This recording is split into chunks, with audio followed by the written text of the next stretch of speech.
Mais on n'est pas mercredi aujourd'hui, qu'est-ce qui se passe? Pourquoi il y a un nouvel épisode du podcast Autour d'un café? Bonjour à tous et j'espère que vous allez bien. Alors je m'appelle Mariam et ça fait un peu plus d'1 an que je suis host du podcast Autour d'un café où je parle de phénomènes de société, de développement personnel, etc. Enfin bref, je vous livre mes réflexions sur la vie, sur les tendances que je vois actuellement et sur les comportements humains qui me fascinent énormément. Et c'est vrai que dernièrement sur YouTube je fais énormément de contenu axé sujet de société parce que je vois que ça vous plaît énormément, mais ça me manque un petit peu de parler un peu de dev perso, donc je me suis dit que de temps en temps, un dimanche sur deux, ou je sais pas, quand l'envie me prend des dimanches, voilà, parce que c'est une thématique qui m'intéresse énormément. J'ai toujours aimé donner des conseils, et je trouve que mes conseils sont généralement plutôt bons, je suis assez sage, donc voilà. Et c'est vrai que j'aime énormément aider les gens dans la quête de soi. Bon, le souci, c'est que j'ai exactement 20 minutes pour vous partager tout ce que j'ai à vous partager parce que je dois filer au resto, parce que je vois mon ami ce soir. Donc Imen, si jamais je suis en retard au restaurant, tu sais pourquoi. Alors il y a quelques jours, j'ai publié un réel sur TikTok. Je vous invite à me suivre sur mes réseaux sociaux qui sont en barre de description. J'ai pas été super assidue, mais j'avoue que là en ce moment, j'ai énormément de contenu programmé. Et en gros, dans ce réel, j'expliquais à quel point être au bout du rouleau, vraiment toucher le fond, être au plus bas dans sa live, c'était une bénédiction incroyable. Et je sais qu'on n'a pas l'impression vu comme ça, c'est vrai que quand on vit une épreuve, on a l'impression que c'est insurmontable, qu'on va jamais voir le bout du tunnel. Et au final, une fois que ce stade transitoire est passé, on se dit finalement, j'avais besoin de cette épreuve-là, ou j'avais besoin de ces signaux-là dans ma vie pour me faire comprendre qu'en réalité, je ne me dirigeais pas vers la bonne direction.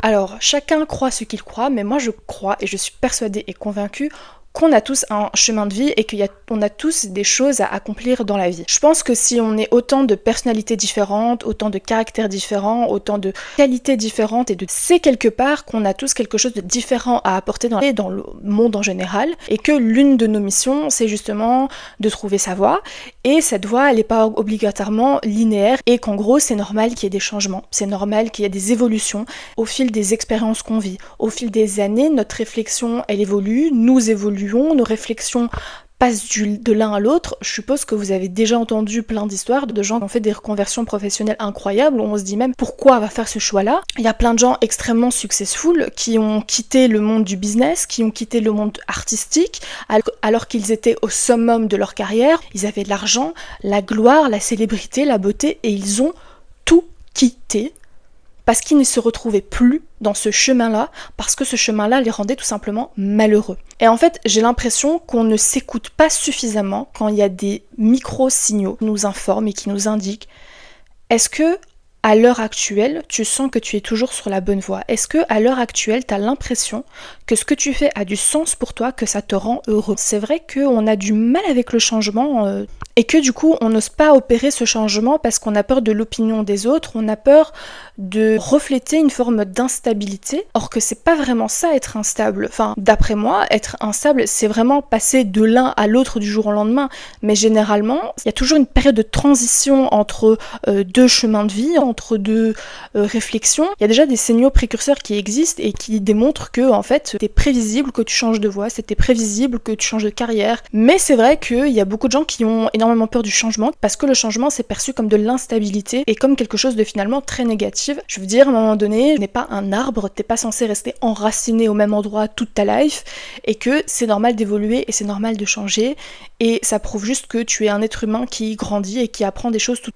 Et j'ai l'impression qu'on ne s'écoute pas assez, c'est-à-dire qu'on est tellement submergé, on n'écoute pas suffisamment notre tête, notre corps, les signaux que nous envoie la vie, des signes de l'univers qui nous démontrent attention, t'es peut-être plus sur la bonne voie. Et c'est là où on va parler d'un sujet très important, je trouve, c'est les émotions négatives et à quel point on diabolise beaucoup trop les émotions négatives alors que les émotions négatives t'avertissent, attention, je commence à me sentir pas bien. Faut comprendre d'où ça vient, qu'est-ce qui te dérange exactement.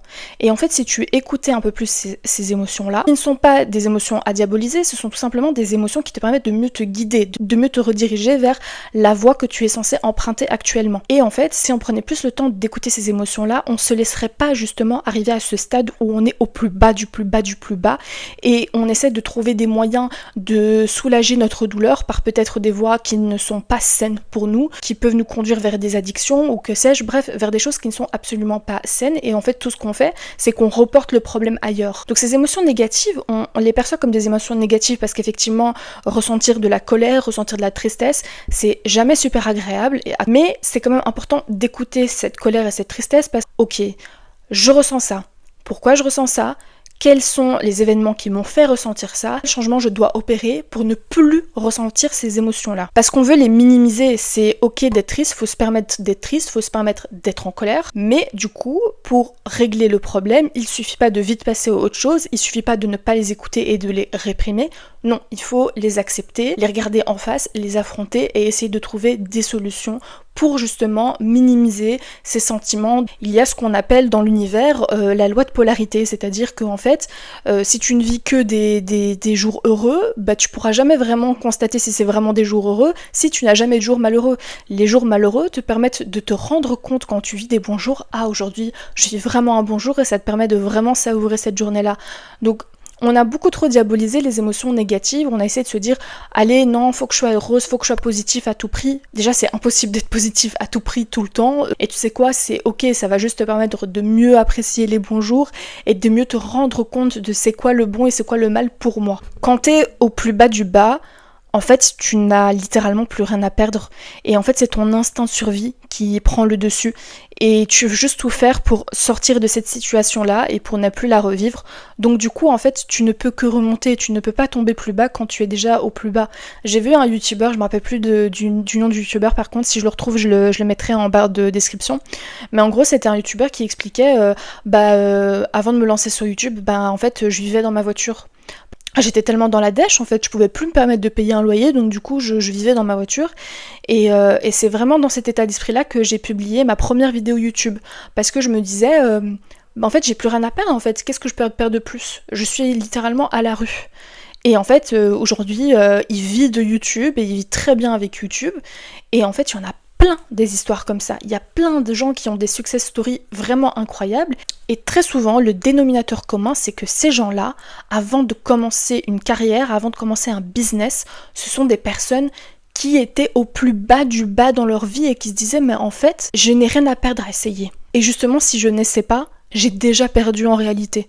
Donc quand je vous dis que être au plus bas, c'est une bénédiction, et c'est le catalyseur de changement, et c'est ce qui va te permettre de sortir de ce mal-être. C'est juste incroyable à quel point l'univers fait tout, vraiment, l'univers, Dieu, peu importe ta croyance, mais fait tout pour t'amener plus proche de cet objectif-là. Il te fait ressentir des émotions négatives pour te dire « attention, tu ne t'écoutes pas là, tu n'agis pas de la meilleure des manières pour toi. » Et ça, c'est pas prévu pour toi. Et alors, il le remplace par quelque chose de meilleur. Moi, ma mère, c'est une phrase qu'elle me dit très très souvent. Elle me dit « écoute ma fille, si Dieu t'a retiré quelque chose dans ta vie, c'est forcément parce que soit il a estimé que c'était pas assez bon pour toi, soit il va juste le remplacer par quelque chose de meilleur pour toi. » Et je sais qu'à l'instant même où tu vis des épisodes tragiques dans ta vie, où tu vis des moments de désespoir, je sais, franchement je sais à quel point c'est dur de croire en mes paroles. Mais quand tu vois tous ces gens qui sont partis de rien et qui après ont tout obtenu,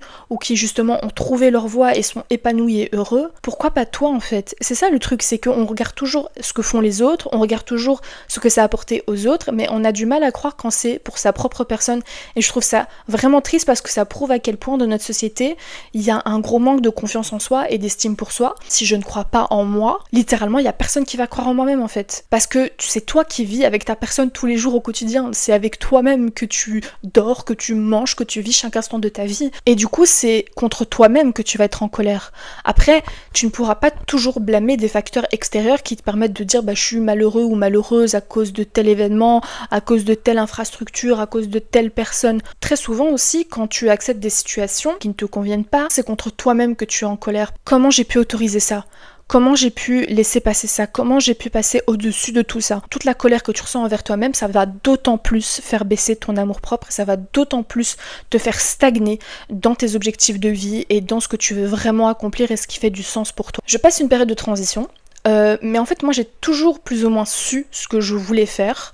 Sauf que je me suis pas autorisée à faire ce que je voulais faire parce que j'écoutais trop la voix des gens autour de moi qui me disaient ouais mais c'est très peu conventionnel, ce que tu veux faire c'est un marché fermé ou alors c'est un nouveau métier donc du coup tu vas pas gagner des milliers des cents et la sécurité de l'emploi et tatati et tatata et tatati. Et je les entends me dire tout ça mais je me dis ouais mais moi c'est ça que j'ai envie de faire. Oui mais moi je veux trouver un sens à ma vie, je veux trouver un sens à ce que je fais tous les jours au quotidien et si je dois encore travailler jusqu'à... J'ai 28 ans et si je dois encore travailler jusqu'à mes 65 ans, 67 ans, si je dois passer tous les jours de ma vie 8 heures par jour à effectuer ce travail-là, je veux que ce travail-là il ait du sens et que j'ai fait quelque chose qui a un impact sur le monde. Et le souci c'est que je ne me suis pas assez écoutée et si vous voulez j'ai sauté d'une opportunité à une autre opportunité alors que je savais très bien que c'est pas vraiment ce qui me correspondait mais vas-y je l'ai fait parce que bah faut taffer déjà et parce que c'est ce qu'on attendait en réalité de moi. Je ne me suis pas assez écoutée.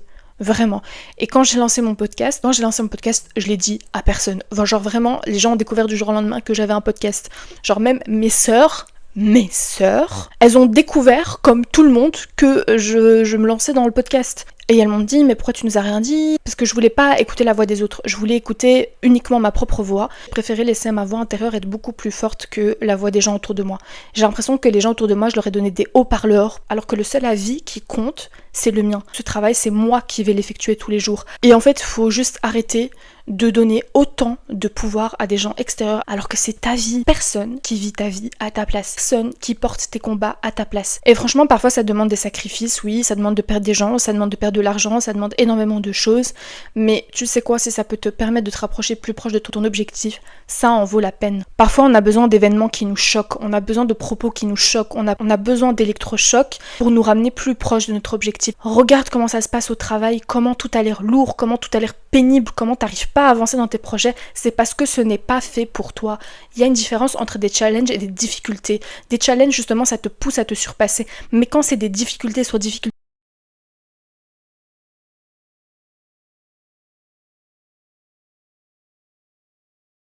anyway, c'était tout pour l'épisode du jour. J'espère que tu l'as apprécié. Moi, je vais être un peu en retard. Mais ça en valait la peine parce que franchement, j'ai trop kiffé faire cet épisode. Dites-moi si vous aimez bien aussi les épisodes de dev perso comme ça, un dimanche de temps en temps. Je me dis qu'il y a un public pour tout, donc j'imagine qu'il y aurait un public aussi pour ce genre d'épisode. Et du coup, bah, j'espère que tu trouveras ta voix. J'espère que cet épisode t'aura aidé à y voir plus clair. J'espère que tu passeras cette période de transition avec le plus de clairvoyance possible, que tu t'autoriseras à voir les signaux autour de toi, que tu t'autoriseras à t'écouter, à écouter ton cœur, à écouter ton âme, à écouter ta petite voix intérieure pour justement la rendre plus forte afin de faire baisser le son de tous les haters. Et moi du coup je te donne rendez-vous mercredi pour un épisode de Sujet de société. Prends soin de toi, ciao ciao.